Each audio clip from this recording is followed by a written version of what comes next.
নমস্কার বন্ধুরা, সবাই কেমন আছেন? আমরা সবাই খুব ভালো আছি। মণ্ডল কুকিং হাউসের পক্ষ থেকে সবাইকেই স্বাগত। সবাইয়ের মঙ্গল কামনা করে আজকে আমি ভেটকি মাছের ঘরোয়া একটা রান্না রেসিপি দেখাবো। আমরা তো ভেটকি মাছ অনেক রকম করে খাই। ভেটকি মাছের পাতুরি, ভেটকি মাছের তেল ঝাল, ভেটকি মাছের বিভিন্ন রেসিপি আছে, কিন্তু আমি সেগুলো কিছুই করছি না। ভেটকি মাছটাকে দিয়ে খুব ঘরোয়াভাবে সাধারণ ওল দিয়ে রান্না, কচু আর আলু দিয়ে রান্না করব। কত সহজে আমি এই রান্নাটা করি এবং খেতে অপূর্ব টেস্ট। এটা অনেকেই হয়তো জানেন না যে এইভাবে খেলে যে স্বাদটা কেমন। আমি এটা দেখাবো ঘরোয়াভাবে ভেটকি মাছ কেমন খেতে লাগে। দেখুন, প্রথম থেকে শেষ পর্যন্ত রেসিপিটা দেখতে থাকুন। এখানে মিডিয়াম সাইজের একটা ভেটকি মাছ কেটে ধুয়ে পরিষ্কার করে নিয়েছি। এখানে নিয়েছি একটু ডালের বড়ি। এই বড়িটা আমাদের মামার মেয়ে পিঙ্কি খেতে দিয়েছি, তা কিন্তু একদিনও খাইনি। আজকে প্রথম রান্না করব এই মাছ দিয়েই। আলু নিয়েছি, কচু নিয়েছি। এখানে আমি গাঁটি কচু দিয়েছি, অনেকেই গুঁড়ি কচু বলে থাকেন, কেউ গাঁটি কচু বলে থাকেন। আর পেঁয়াজ নিয়েছি, কাঁচা লঙ্কা নিয়েছি। একদম ঘরোয়া রান্না করব এটা। প্রথমে মাছের মধ্যে নুন আর হলুদ মিশিয়ে নেব।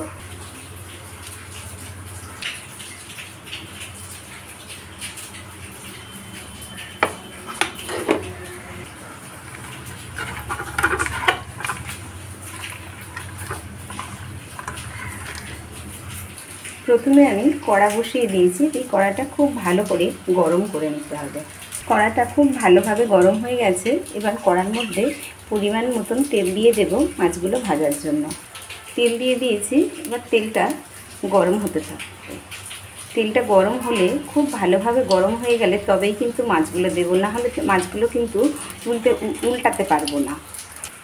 গরম তেলের মধ্যে 1 চিমটি লবণ দিয়ে দিলাম। এতে করে সমস্ত মাছগুলো দিয়ে ভেজে নেব ভালো করে। মাছগুলো এরকম কড়া করে ভেজে নিয়েছি।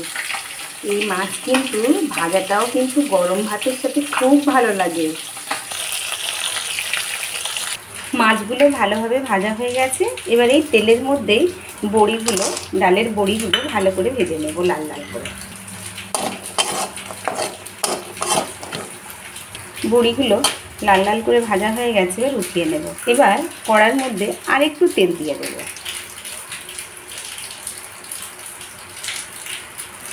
এবার তেলের মধ্যে একটা তেজপাতা 2 পিস করে দিলাম, আর একটা লঙ্কা 2 পিস করে দিলাম, শুকনো লঙ্কা। ফোড়ন হিসেবে কালো জিরে আর সাদা জিরে দিয়ে দেব। ফোড়নটা দিয়ে দিলাম। ফোড়নটা হয়ে গেছে, এবার কুচনো পেঁয়াজটা দিয়ে দেব।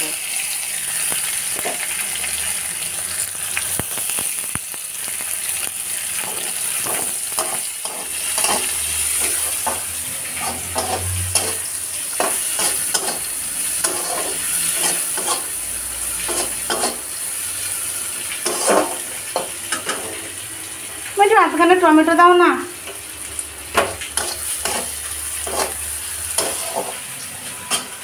পেঁয়াজটা হালকা লাল লাল করে ভাজা হয়ে গেছে। এবার এর মধ্যে কয়েক টুকরো টমেটো দিয়ে দেবো, চিরানো কাঁচা লঙ্কাগুলো দিয়ে দেবো।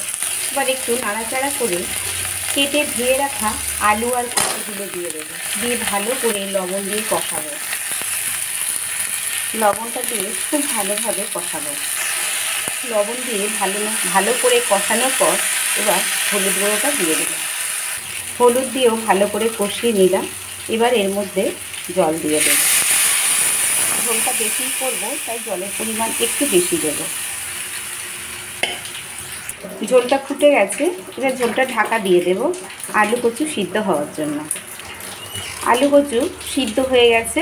এবার ভেজে রাখা মাছ আর বড়িটা দিয়ে দেব।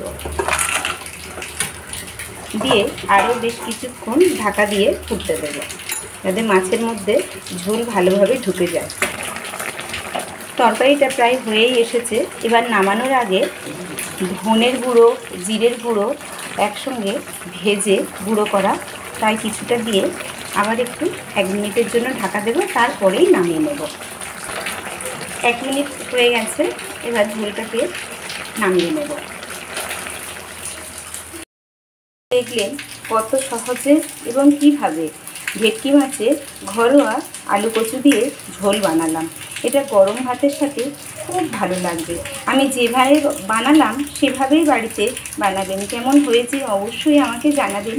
যদি ভালো লেগে থাকে তাহলে অবশ্যই আমাকে একটা লাইক, কমেন্ট, শেয়ার করবেন। আর চ্যানেলটি নতুন কেউ দেখে থাকলে চ্যানেলটিকে অবশ্যই সাবস্ক্রাইব করবেন। সবাই ভালো থাকবেন, সুস্থ থাকবেন, সাবধানে থাকবেন। পরের দিন নতুন কোনো রেসিপি নিয়ে আসবো। টাটা।